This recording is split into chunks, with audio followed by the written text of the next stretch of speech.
Welcome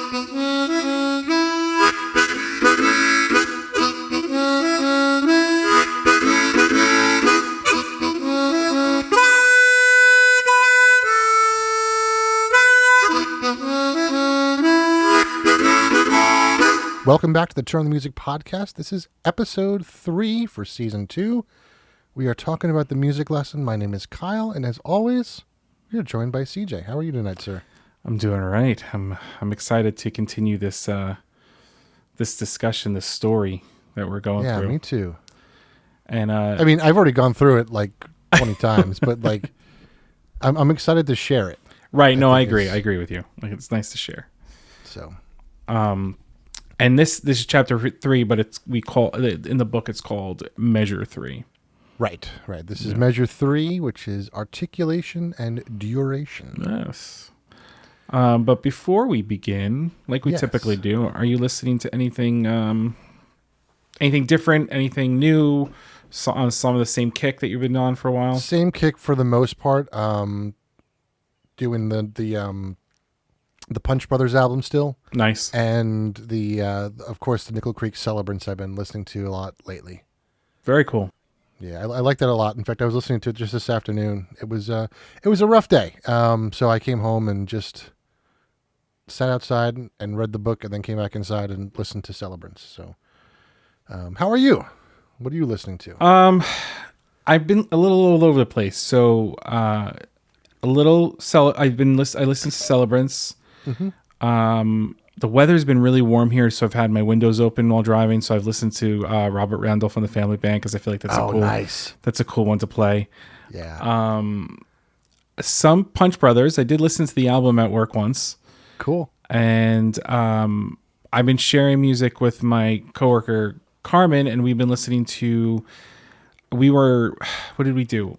One day we did Sarah Watkins. We listened to Sarah Watkins. Nice. Today yesterday she chose Dire Straits. Okay. Which is cool. And then we listened to Joan Osborne today. Oh, nice. Yeah, so a nice group, a change. We're having fun with that. We're trying to pick out songs we like, but yeah, so it's been cool because like at work we've been busy, but it's cool to be able to like listen to some music. So we pop in a headphone, share it through Apple Music, and we kind of listen. So it's been cool, and she's playing stuff that I typically don't listen to, so it's nice to kind of get that variety in my ear as well. Yeah, for sure. So yeah, kind of like same things, just I'm not sitting on one thing. I'm playing multiple things. Yeah. And then I've been listening to the audiobook of this. Cool. Very cool. To kind of get it back in my head. Yeah. And how are things going with you week-wise? Everything good? Yeah, besides locking myself out of the car. Fantastic. Nice. Yeah. How's the new desk going? You have a new little setup there? The desk is nice. It's very wide. I'm not used to so much space, so I'm trying to utilize it the best way without cluttering it up. Mm-hmm. Picked up a new monitor. I definitely went with that ultra wide that you have, and I really like it. I think it's like last year's model, but it's still fantastic for what I need it for. Cool. So I have a third monitor sitting on my desk that I need to put an arm on. I have the arm. I just got to put it all together. Gotcha. And I think I'm going to connect the Raspberry Pi to it. Nice. I kind of want to set up a calendar that pulls all my calendars in one place. Mm-hmm. So when I come into the room, if I'm doing work, I can have the calendar on the monitor at all times off the Raspberry Pi. I just check out DACboard. I'm sorry? DACboard. DAKBOARD. DACboard. And you can use that through Raspberry Pi. Yep. I have that running in my kitchen. I think that's what I'm going to do. And it links up with Google Calendar and Google Photos, so you can put photos in the background, and it overlays your calendar on top of that. Oh, nice. Yeah, so that's awesome, because that's something I'll probably... Because I like having that up. Just if I'm doing work, it's nice to kind of just see everything the way it needs to be. So that's good. And that's it. So cleaning up as I go along now that everything's set up. Cable managing. Cool. Slowly. Nice. But very nice. Yeah, so it's good. I feel like it's finally come together. Good. Yeah. So, that's good. How about you? Because I know we moved some things around. Have you made any more changes? A little bit tonight because, when you left, it was basically live stream setup. Yes. And I really haven't set up like the old recording setup yet. Sure. You know, I mean, we did the recording, but like I didn't have a webcam plugged in to the computer. Oh, 'Cause okay, I had them okay. on the other. You know, I've got two webcams, but I was trying to use both webcams on the other computer. So I was scrambling to get a webcam, and then I've got a potential surprise for this episode later on. So if it works, I was setting up other stuff to make things happen. So when we Interesting. get to that part of the book, we'll get there. So. Oh, okay. Whatever. Yeah. Uh-huh. So that all being said, Yes. segueing into the book, Into the book, articulation and duration. articulation duration, which, it's funny because this. Go ahead, you talk, and then we'll go into it. So this chapter is an interesting one because in one of our earlier episodes, I talked about one of my out of body experiences. I don't think I ever talked about my second one. And my second one happened after I read this chapter years ago. So I was singing with a church choir, and I was focusing on one of the things, and I'm sure we'll get to it at some point, but at one point Michael says, that you need to imagine the life of every note. And this was a much shorter out of body thing that happened. It was only about 3 or 4 seconds. But when I started listening to, or recognizing that each note had like a birth and like a midlife crisis and then a death, something changed in the way I heard the music for a few seconds. And it was almost what I heard was not the choir singing. It was it was people singing, but it was not the choir that normally sang. It was a different group of people. And like everything was perfectly in tune, and it was just a different sound. I don't know how to explain it, but it was that's what happened. I don't know why it happened, and it's like one of those things where like you try to get it back, and we'll get to this part in the meditation chapter measure, whatever, where Victor's working on meditation and Michael says, don't try. Oh, it's with the rock. That's what it was. Don't try harder, try easy. Right. I could never get it back. And, the more I tried, the less I did it. So, but I that's one of the things I like about this chapter is that memory of that, whatever it was. I don't even know what it was at this point. So, well, I mean, and like you said, the chapter's weird because of how he goes about telling this whole thing of articulation and duration and essence of an element for music. yeah. And it's funny because reading this chapter made me realize that I don't meditate anymore like I used to. And I don't either. And I want to actually, because now this room is set up, even though it's not a meditation room, but it's set up in such a way that I can utilize the elements in here to meditate in the office. So I think I'm going to start doing that. And even if it's for 10, 15 minutes, whatever the case may be, just to get back into that sense of breathing and focusing on one thing versus allowing my head to race and my anxiety take over and whatever else you want to call it. Right. It's, it's funny because we were talking, it was last month I had a meeting, and what they want to do at work is these things called lunch and learn. So once a month we get together and we teach something. And a lot of people have asked me to teach meditation, and I'm going, yeah, I could teach it, but it's like, I haven't done it in like a year and a half myself. Like, should I really be teaching this? I see. It's funny, and this chapter talks about it. I think for us as musicians, as those that went through breathing training and exercises, I think if we don't consider ourselves master meditation people, whatever you want to call them, but we have an element that we had to learn, which was breathing. We had to learn a specific breathing technique. We learned to breathe diaphragmatically, where most people, when they learn to breathe with their upper chest. And that whole story about how our lungs are pear-shaped, and when you breathe, take a deep breath from your upper chest, you're actually not getting a deep enough breath, because you're not filling up your full entire lung. And when I go to the doctors, whatever, and they're like, take a deep breath, like I'm taking a full-on deep breath, bottom, like I'm not like, like I'm like, it takes a while because like, all right, take another deep breath. So even though you haven't been doing it, I still think you have practices that you can honestly bring. like the way I teach meditation has nothing to do with diaphragmatic breathing at all. Right. So I incorporate it into the diaphragmatic breathing because it's a way of focusing on the breathing. Right. And I read the Tao of Voice or whatever it was. I read there was a book, and part of the one of the chapters, all it focused on was how you took your breath in and how you released it. Interesting. And then when you do that, and I'll see if I can find the book and I can find the chapter for next time. But when I you need to look at that book. I think. 'Cause actually, I've heard people talk about it, and I've never read it. yeah, it may still be packed because we're still emptying out some boxes. But if I get it, I'll send you a picture of it. But the idea is that there's like at least a chapter just on how you focus on your breathing. Interesting. How you take the breath in, how you release the breath. And I've used that for many of people, not musically, even just those that deal with anxiety and turning off their mind for a moment. And I don't do it enough myself. I mean, I'm an overthinker and I have anxiety. It happens. And that's the other reason why I think I connect to this book, and you probably do too, is because there's a lot of mental health in this as well. Yeah, absolutely. And I needed that today. So, not to go on a tangent, but so one of the things that's happening at work recently is, so we were at 50%, attendance for work, and then they decided that every second and fourth Thursday, they wanted everyone in the office.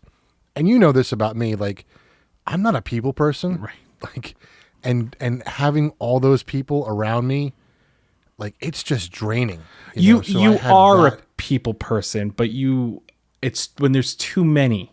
Yeah, I get that's that. what it No, is. I get that 100%. Yeah. And it's weird because like I was, and on top of that, so we have a new head of the company, and I had to set up his iPhone and his iPad, and it's a long, tedious process, and it's one of those processes where if you screw up one step, you have to start all over again. Right. So I was, mentally focused on that, and then our cyber team decided to go out afterwards for like a little get together, and like that freaks me out too. It's like being in that group of people. It's like I don't want to do that. So it was just a long day of just people, and so I needed to come home and have a chance to read the book and sit and listen to music, which was really good. Where was I going with this? I don't know. You need to decompress. Yeah. So There's a time where you need to decompress and you need to get that all out of your head. right, And exactly. we forget to breathe throughout the day. Like, and sometimes you don't have that moment. Right, to and breathe. today was one of those days where I didn't have that moment. Right. And I was here's what I was say was when I was talking to a few of the people at the little get together after work, like I have no problem like performing in front of people, but just the interaction of people, it's like that stresses me out. I think the biggest crowd I performed in front of was about 14,000 people. Like I didn't care. I had a microphone up the bell of my French horn, didn't care. Cameras were right in front of me, whatever. I don't care. But just like interacting with like 10 or 15 people at the same time drains me. I can't. That's because the only interaction you have when you're performing is with your instrument. Yeah. And Right. you're not And then- talking and to at these home- 14,000 people.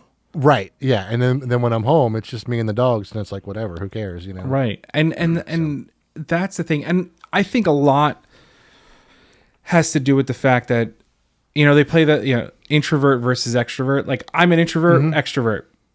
Gonna be a homebody, rather sit at home. But if I have to go out, I can do it. But you know what? I'm gonna step away at some point.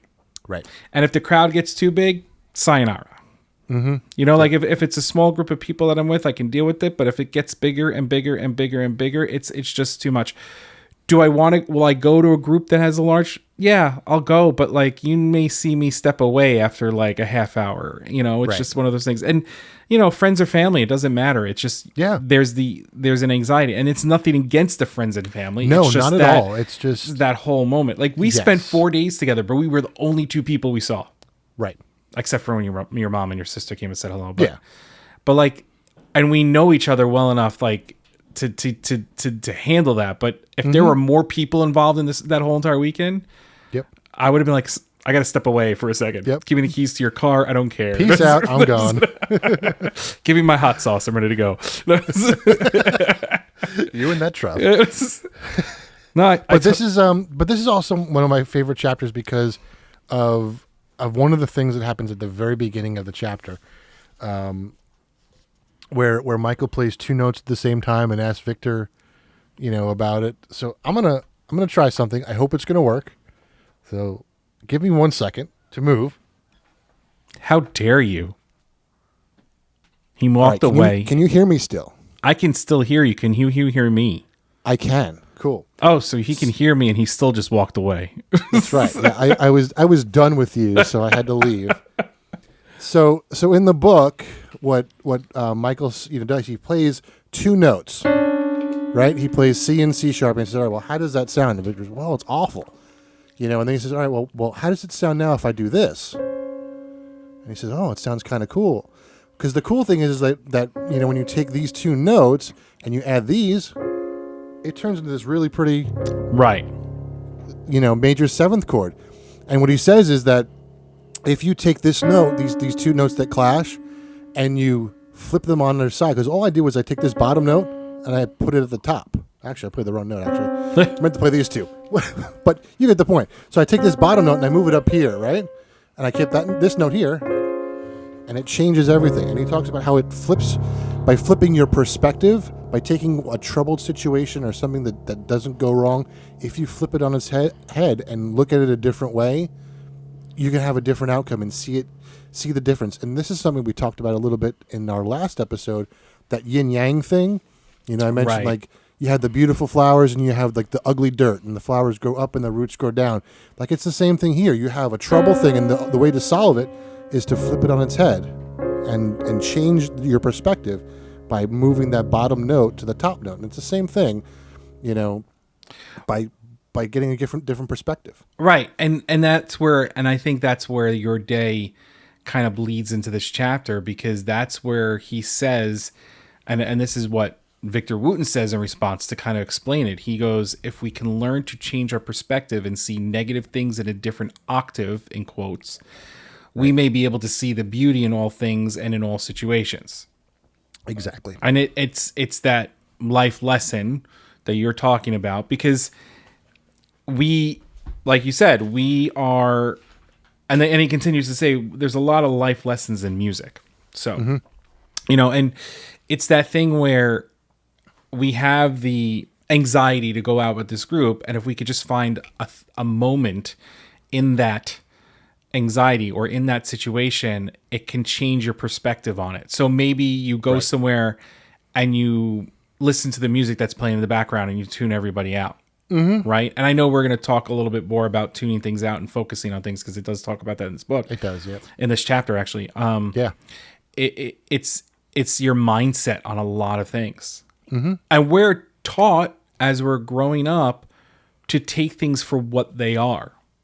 Right. We're not taught to look at them differently, right? Like, I don't know if you remember this a long time ago when we were talking and we like start as we were building our friendship, and I was designing something, and I turned around to you, I was like, well, I could take a line and I can make something work with a line, a piece of paper. And you're like, yeah, no, I can't do that. Like I can't, if I put a line on a piece of paper, like if I see a line in a piece of paper, whatever direction it's going, I'm like, all right, I could draw for this. I can make it happen. And I remember you saying, yeah, that's not going to happen. I'm not doing that.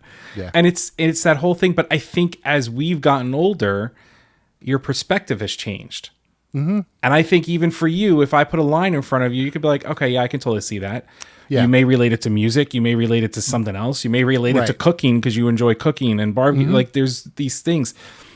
And that quote stood out to me. So I think it's great that you actually played it and did it that way. That's awesome. Yeah. So, and for those of you with perfect pitch, when I played it wrong, I'm sorry. How dare you? How dare I? I fixed it though. I did fix it. I massaged the note to the right note eventually, when I realized I was dumb and played the wrong note. Right. So they mentioned the second book in this. Have you ever read the second book?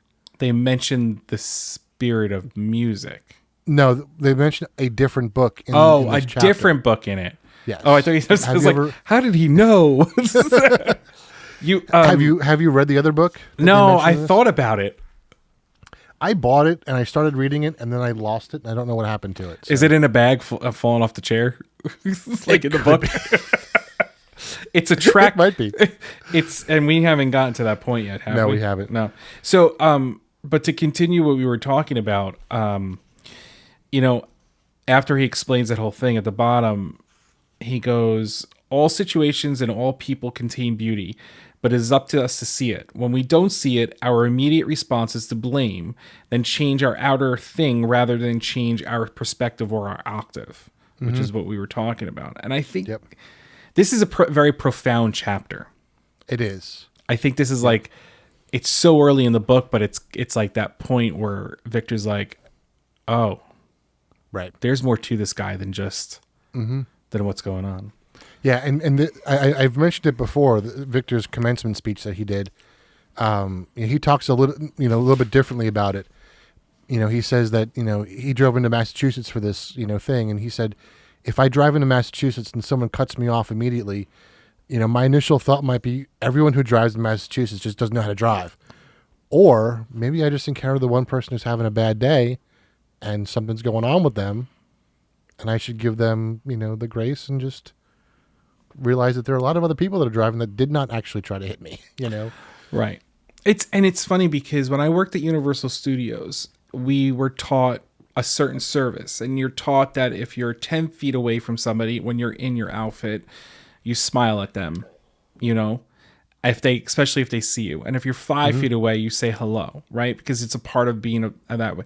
The other thing we're taught is that if you're at your ride and the guest comes up and they're in a bad mood, you don't know why they're in a bad mood. Right. You don't know if it was from an interaction from the previous ride. You don't know if they had bad news. You don't know what the case may be. And it's at that moment where you have the opportunity to turn that person's day around. And it's very interesting because all it was training to just handle guests at a theme park, but it's almost a little profound to say it. And even Apple has that in their training. I'm not going to talk about their training, but it talks about how we don't know where these customers are coming from and why they're angry. Right. But we do know that they're coming here because they have a problem with their device. Right. Because if you're working in that section, and it's that opportunity to change it. Sometimes it doesn't work. Don't get me wrong, but a lot of times, if you listen correctly, which they talk about listening a lot, if you listen to the person, you can kind of turn that moment around for them. Yeah, and one of the things that they drilled into me when I went for my training was find a way to say yes. Right. That was and that's kind of what we're talking about is flipping the perspective of the problem to find a way to solve it. Exactly. So that's a lot right in the beginning of this book. Yeah, there's a lot. There is a lot in this book. I mean, like you said, people could learn a life lesson from music if they would just choose to see. Yep. We don't sometimes. We don't just see. Yep. So that leads me into the next thing that I think is hysterical because I got in trouble for this once. But I don't know what you have before I go into this. No, go for it. So I don't know if you remember me telling you. I may have been in one of the previous episodes where I was taking a theory course and I kept questioning everything. Right? So in this, Victor says that Michael told me that once the rules were thoroughly learned, they could be thoroughly broken. He said that the same was true with life's rules. Now, of course, all legality issues aside, because you don't want to do anything illegal. Right. But the concept of I always questioned everything in theory class, and eventually my professor was like, listen, this is like after class, she's like, you need to learn the rules. She goes, you're absolutely right. Everything can be broken. You don't have to do it this way. Blah, blah, blah, blah, blah. Like she went into all this stuff. She's like, but just get through the class. Like, but it's one of those things. But she wasn't like upset that I was asking questions because she said that I was asking good questions in relation to everything. But it's true because we're taught in society how to handle things. But as soon as you try to handle it a different way or change the perspective of how you're handling it, you're breaking life's rules. Right. Yeah, and I heard a story, similar, where I think it was Debussy, and I don't know if the story is true or not, but he was going through theory, and one of his exams he wrote, or what became the Engulfed Cathedral, and it was like his final in theory, and he wrote, at the end of the piece he wrote, I understand all the theory rules, I broke every single one, and handed it in. There's parallel fourths and fifths and octaves all over the place, and right. So, Well, it's Yeah, like once you Picasso. understand them, you can break them. Yeah, It's exactly. like Picasso. Picasso was a brilliant painter and could do portraits like crazy and said, well, I don't really have to do this and I'm going to do it my way. And developed this amazing abstract way of painting portraits that became his his thing. Like that's what people Right. knew him at. And so it's interesting. And Yeah. yeah. And then there's a line after that, but I'm going to let you go because I don't know if you have anything on that same page.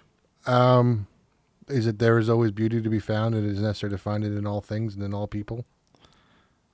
Yes, and I'm in that same paragraph. So further Yep. down, Yeah, it is always easier to build upon this beauty yes. than it is to pretend it is not there. Let's actually read that because instead of stumbling over No, words, I agree with you. it is always easier to build upon this beauty than it is to pretend it is not there and try to create it from scratch. That's and he says, Victor says, that is a comment I will never forget. That's a comment I will never forget. Yeah. I mean, it is so true. It is really so true. And I think that's the uniqueness of, it's like going into a house that you purchased. You could buy a brand new home that looks gorgeous, Yep. right? But you're still going to go in there and modify it to make it look the way you want it to look. Right. Or you can buy a home that needs work, look at it and go, this is going to be beautiful and I can make this work. Right? And essentially, yeah. I would say I had a similar situation because I just moved into this house Right. about a year ago. Is it a year? Yeah, I think it's a year.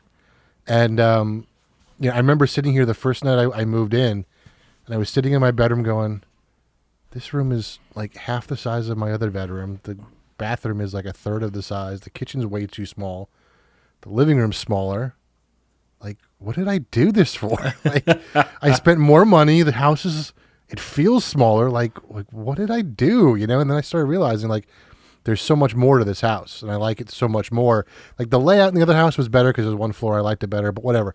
Other than that, like there's so much more that I can do here, which I enjoy. And you have, and it's funny walking. I love it. I think you have such a great layout, and I get what you're saying, but how often you're in your bedroom to sleep and take a shower and do whatever you're done, right? Yep. Your office is a beautiful size for what you're doing. But that room downstairs where you have the fireplace we watch, awesome. That's a great And that's room. like the one thing. That's like the one thing where I gained space was that room and the dining room, and it was like I did all this for a living room, for a dining room and a fireplace. Like there's a lot more to it. I had issues with my HOA, but the first night I was like, what did I do? No, yeah, I get it. But I think it's and your backyard is great, especially for your dogs. Like, Oh, yeah, the space that you have back there, it's a pain in the butt to mow, I'm sure, but. And this, the first mow was really rough. It was so long and so wet. Yeah. That it took me like 3 times as long, and I was like, oh, this is never gonna. I was getting like these little like slivers of grass, and it was still jamming the mower, and I was like, oh, this is never gonna end. So It's funny. Oh, I skip a page or two. I don't know if you have anything going on. I mean, the next page is kind of. I don't want to say this is where I got it from because I thought about this long before I read this book. But the whole bluegrass stuff that he talks about, where Michael pulls out the bluegrass CD and makes him listen to it, and Victor says, I hate bluegrass music. And then lo and behold, a few years later, this bluegrass banjo player calls him and says, hey, you want to play in a band? And like that's what made Victor famous, is playing with this bluegrass jazz band. Yeah. And I remember, back in college when, it was a saxophonist that you and I both know, he came to me in my car one day and said, I want you to listen to the CD. It's bluegrass jazz. And I went, absolutely not. Get it out of my sight. I don't want to listen to it. And here I am, we're doing an entire season about one of the guys in that group. The only thing I've listened to in probably the last month is bluegrass. I mean, had I ignored him saying that, where would I be? I know. It's funny, and I don't listen to country. And that's not me putting country down. I just don't listen to country. It's just one of those I'm going to use the word genres of music I don't listen to. It's nothing against them. Nothing against it. It's just not my cup of tea. But I agree with you. I've been sitting here. We listen to bluegrass and Americana folk, which is essentially an offshoot of bluegrass. Yeah. But everything we listen to or we talk about has been offshoots of bluegrass. I know. and it's amazing. And I, you know, like I put this song on that I talk about in here, what is it, Blue Moon of Kentucky by Bill Monroe. Like I put it on to listen to it, and I mean it's what, 1950s 60s, I think, maybe further back, right? I mean, it's bluegrass, it's twangy banjo playing, but it's just okay. Yeah, no, I get it now. Like it's just yeah. Yeah, and on the next page, you know, he said, you know, Michael says to Victor, he says, "Listen to what you're saying. I hate bluegrass music. You're talking about you, but blaming your lack of perception on this particular style of music." That's exactly what I was that was the quote that I had written down too. I agree with that. That is so true. And then he takes it even further. Later on, he says, "We do the same thing with people. All music, like people, contains beauty and a soul. For you to not recognize it's not music's fault. It is you we are talking about. It is you who does not recognize. There are millions of people who love music, who love this music. Are you here to tell me that all those people are wrong?" Right. And I think, I mean, that goes back to, you know, what's going on in the world. You know, there are so many people who think it's just about them, and they're not realizing that there are like other people and there are different ways to look at things. And Well, it's everything's perception. right, exactly. Like, you know, meeting somebody new, you always get your first take on the person, right? I've been told by many people that I read people very well. So my first impression is usually pretty much the correct impression. Yep. But as I've gotten older, you know, I don't want to live by that. You know, I don't want to go by first impressions. So, you know, I met somebody new the other day and I had this impression that they were like this or they were a little fake or whatever. And then as I got to talk to them, they're nice, they're a good person, you know, and it could have been their anxiety of the first time meeting people. It could have been whatever the case may have been.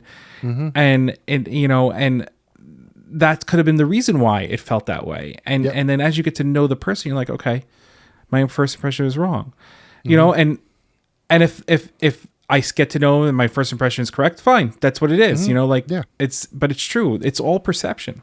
Yeah. It's funny because I had a similar situation just recently. I was mentioning that a new guy started at work, and, you know, he's the head of our company now. And, you know, so I met him to set up his laptop a couple of days ago. And one of my friends asked me, "Oh, so what is he like?" So I gave him my description. And today he actually gave a presentation, and I walked over. I said, "Was I right?" She goes, "Yep, absolutely, 100%." So I was like, "All right, cool." And I had only met him for like 45 seconds or so, and I was able to form like that. And then he spoke for an hour, and then. Well, and I think that's part of what makes certain things difficult for us when we go out into groups, because we see the people for who they really are. Right. We can see past what their facade is, in a sense. Yeah. And because some people put it up, some people will walls up. It is what it is. But we have a tendency to see past that. And we, as friends, and we have other friends that are the same way that can see past that. And it makes for sometimes it makes for a great situation because you get to know the person differently. But sometimes it makes for a little difficult or uncomfortable situation because you're just like, this is not feeling right to me. Yeah. And Ron Mikesell and I talked about this during our lessons, you know, he one day he just said to me, he said, "You read energy really, really well." Right. He said, you're not seeing the person, you're reading their energy. Yep. You're forming your impression based on what you're reading in their energy. And I was like, yeah, it's probably true. It's true. So you and I are very similar. And it's funny because we've never really talked about this stuff until we started doing the podcast, and we both learned over the year and a half that we're very similar in that sense. Right. Which is part of the reason why we get along so well and beat each other up at the same time. Exactly. And so you read that, which is exactly because I was going to bring up perception is everything, which we talked about. And then I think this leads into the life of the notes. Yeah. Which I think is such a crazy thing. Yep. And so he states, did I highlight this or did I miss it? Okay, so he states that Michael talks about how in bluegrass the playing of the note is what gives the music the feel that it has. And he states at the bottom of this page, listen to the way he... but before you get there, so just let's talk about... So he talks to Victor about... He wants Victor to listen to the bass part. And Victor says, it's really easy. It's just, it's the 1 chord, the 5 chord, the 1 chord, the 4 chord, whatever. I'm just playing ball, boom, ball, but that's all it is. He says, no, it's really not. It's the way he's playing that. now you can continue. No, you're absolutely right. I'm glad you prefaced with that. And he says, listen to the way he attacks each note and notice whether the notes are long, short, or in between. Recognize the life of each note. Now, I approach this as you don't consider yourself a vocalist. I know you don't, but I do know that you sing. I consider myself a vocalist more than I consider myself an instrumentalist, even though I do play, saxophone and a few instruments. As a vocalist, I truly see this and understand that. Because each note plays a factor on how you interpret it, the song and the word. Never connected it to playing an instrument. Right? I never really thought about that. And it wasn't really until I got into a lesson with my high school private lesson teacher that I started connecting it, which is where he started talking about you need to sing the note into the horn, which is then you said that when we went to see Joe Bonamassa, I said the same thing. He made the guitar sing. Right. So it took me a long time to take the concept of what I understood as a singer to approach it to instrumental playing. Right.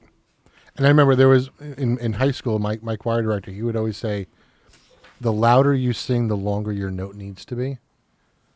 Because the tendency is that when you sing loud, you shorten the note, whether it's because you're thinking accent or whether you're thinking, or whether it's just bad breath support. You're accenting and using too much air, so you can't support the note properly.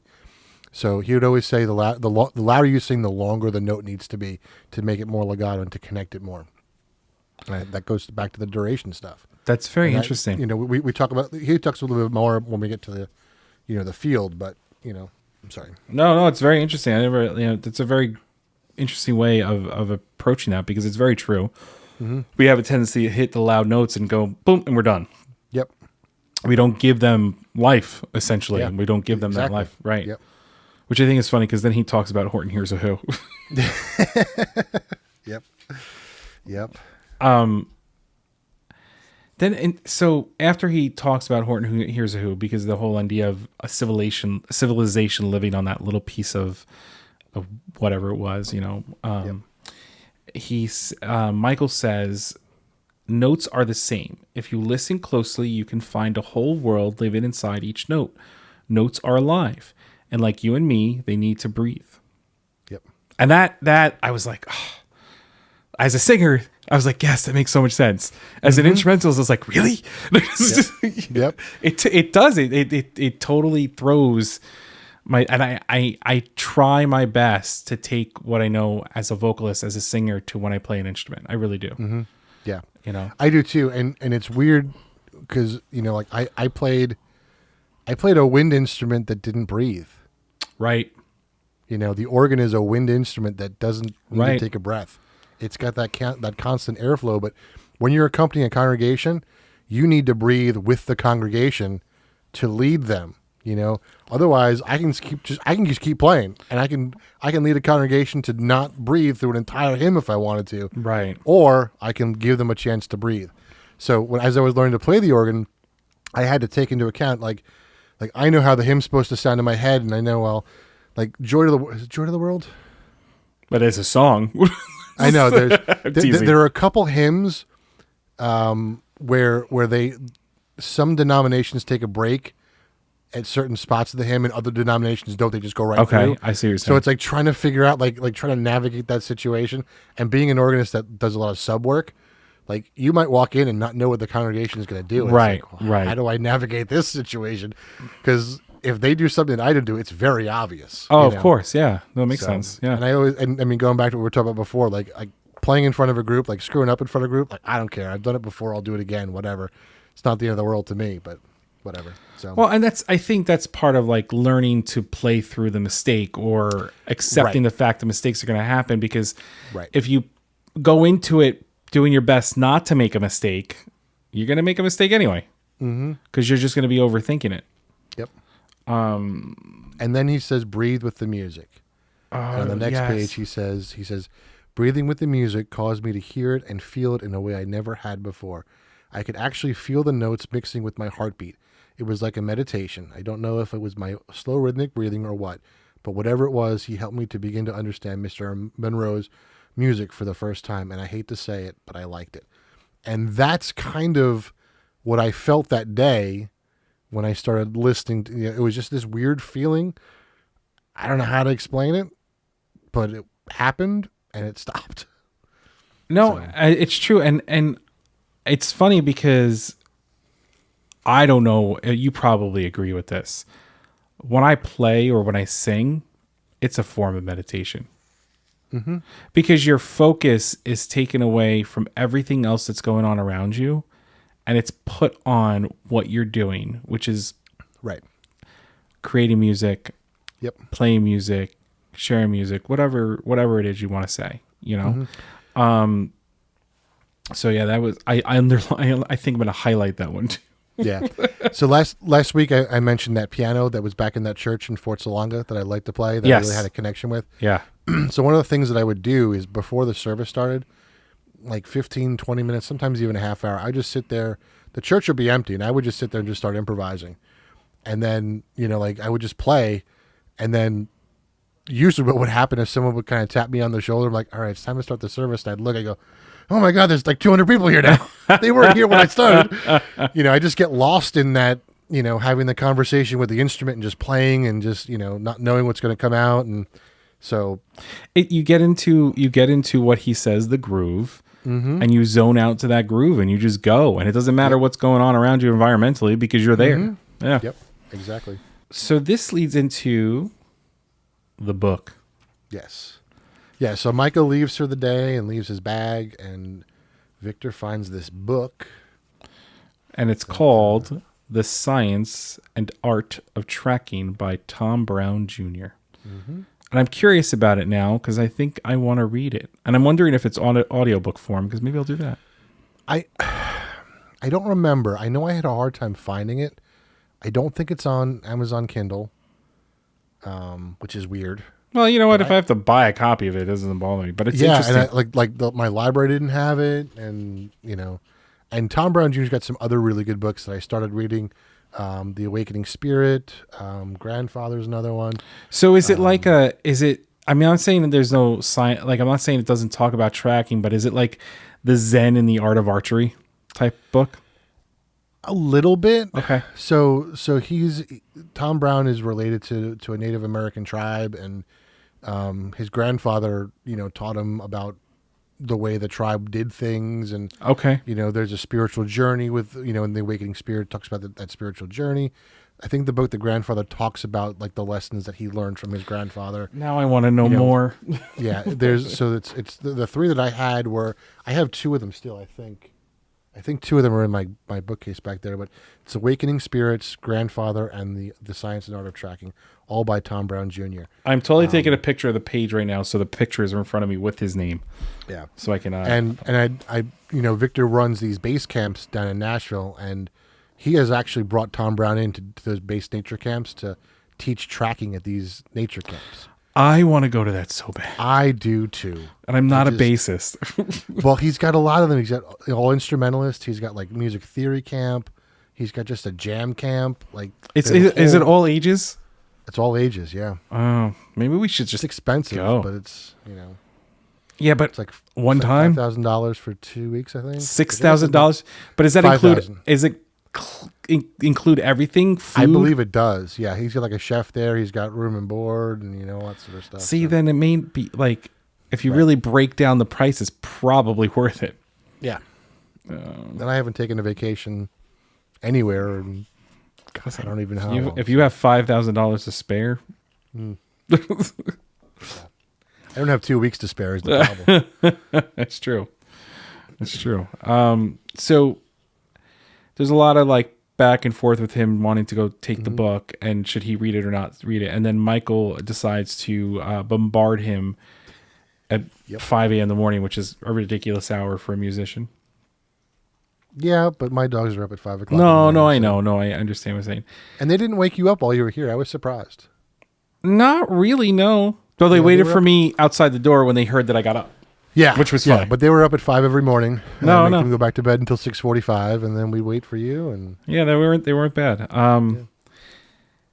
And so I don't know if you have anything that you feel stood out as they. Nothing until page 72. Yeah, that's kind of where I got to. Like they talk about the areas that they're in, the trees, the and all that stuff in the ground, and then I get to about actually.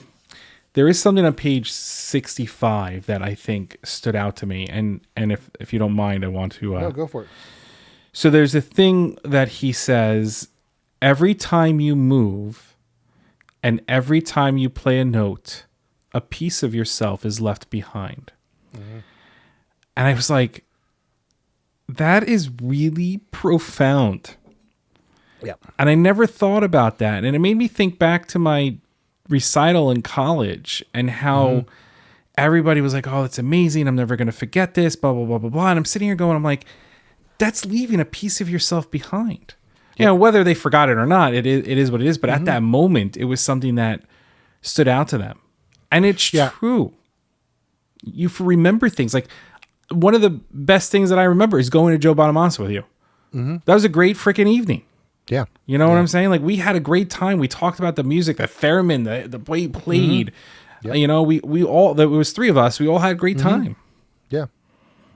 So Yeah, and I think I brought it up. It was either the first or second episode of the season. Again, going back to that, we have. I think we might need to watch the commencement speech at one of these live streams. That's a great idea. You know, it's really good. But he says, that everything is a vibration, and once something starts vibrating, it never stops. So anything that you do, whether it be a thought, a phrase that you say, anything you do is a vibration, and it never stops vibrating. So it's always there. So it makes you think: are you putting the right vibrations into the world? Right. You know? And I know for me that was something that I always tried to work on internally to put the right vibrations out into the world. So there's one more thing on that page I do want to read, and then we can jump ahead, because then, like you said, it's kind of gets. He says the tracker can tell what the creator of the tracks was thinking, feeling, doing, and more. A good musician should be able to do the same.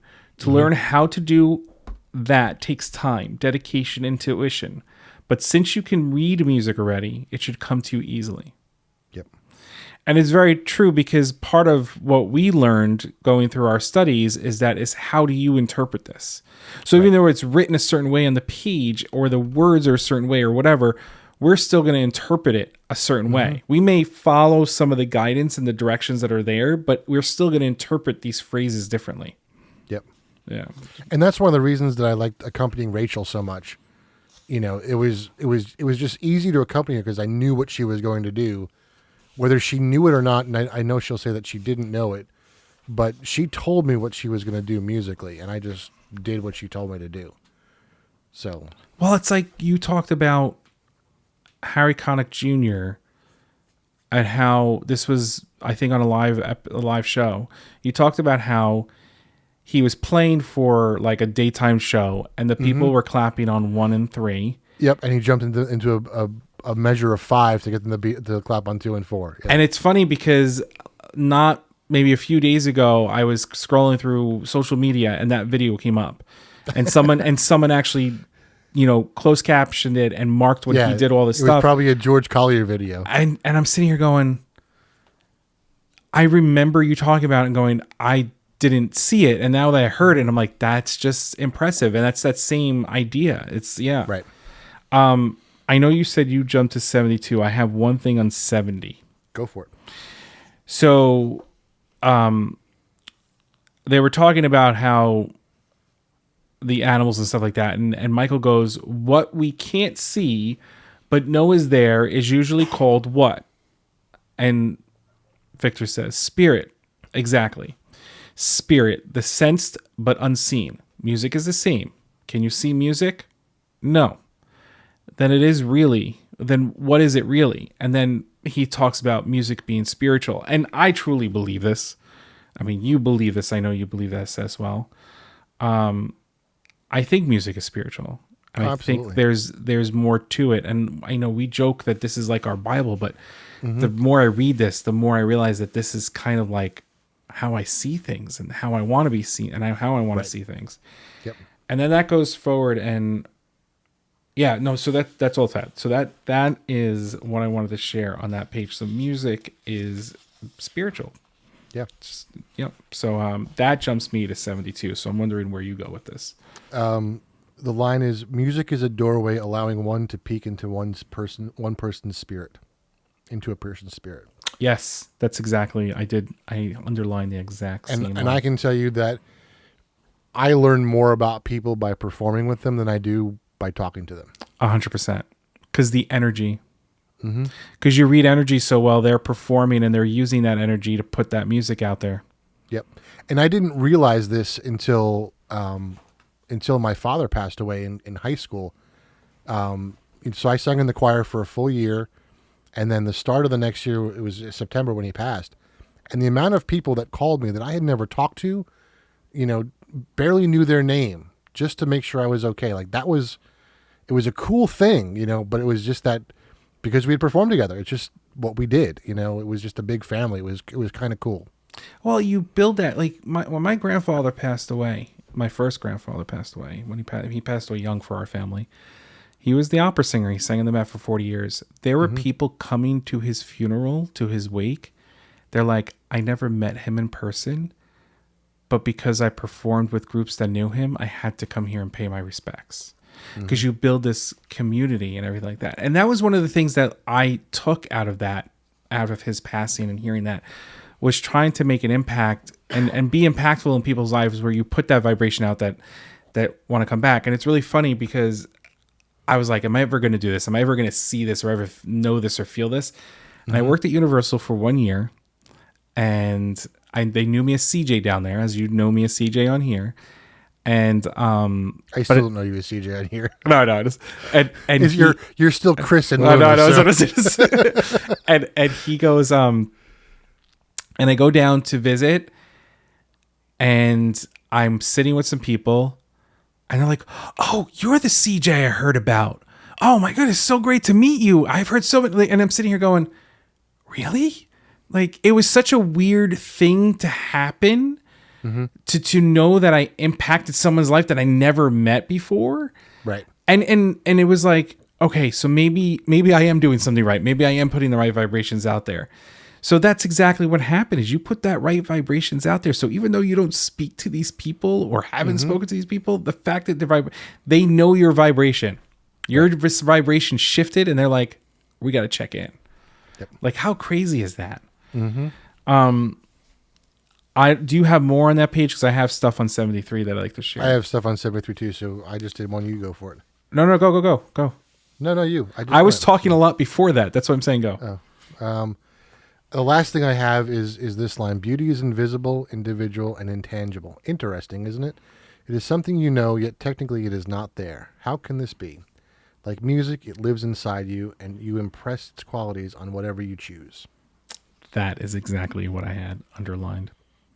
The only thing I have different is just above it, which led into that, says beauty is something you experience, not something you prove. And I think that goes to what we're saying, is that we're not looking at the person and saying they're beautiful because of how they're looking at us. We're saying that because of who they are on the inside and how that exerts itself out to the public. Right. And that line that you said, I actually wrote this because I know you're writing in your book and I'm writing in my book as well, but I know no one's going to see this, but I'm showing you, like, I'm writing stuff in this book, which I don't know if you remember me having. Yep, and like those three words, I wrote invisible, individual, intangible. I was like, that is a huge thing. Yep. So and I mean, it goes on to say, beauty is truth, truth, beauty. That is easily understandable. It's true. Yep. It's very, very true. And I did grab on the last page of this chapter, because they were in this place. They were standing around these rocks that were put there by Native Americans, however many years ago. And they say, if this place is beautiful and beauty is invisible, then what is this place? A spiritual place. Yep. And thank you. Now we can go. right. And I'm sitting here going, I'm like, that's so true. So So if that's the case, you can make a spiritual place anywhere. Yep. Anywhere. This chapter, even though it didn't feel like it, was, like you said, a very impactful chapter. Yep. Or measure, I And should say. I mean, just to go back to what you just said, I mean, not to get religious, but one of the quotes in the Bible that I've heard a lot through my life is a quote that goes, "Where one and two are gathered, God Himself is there." Meaning, like, you don't need to be in a church, you don't need to be, it's about you and your connection. So, and I have to say, for someone who probably read through the Bible once in my life and not really read it, but just kind of skimmed through it. right. That line, that wording, that phrase, whatever you want to call it, came out of it, stuck with me. And then I had a pastor say that to me, a pastor of a church who needs to bring a congregation in order to make a living out of working at this church. He said that to me. And then, like, multiple people have said that to me. And it's so true. I whatever your belief is, if two or more of you have that belief, whether it be Mother Nature, whether it be God, whatever it may be, it's there. Right. It's there. And I think that's what makes music so amazing, because as a soloist, you're playing your instrument, which you and Rachel have said on her interview podcast that, and I need to start doing that myself, even for my voice. You thanked your instrument. Yep. So does that make you two people or more? I don't know. Well, I mean, technically the instrument is alive. So. Yep. So the only difference is that you as the instrumentalist is putting life through that horn. And you're physically breathing life into that horn. Right. Yep. So you just created that spiritual moment with that instrument.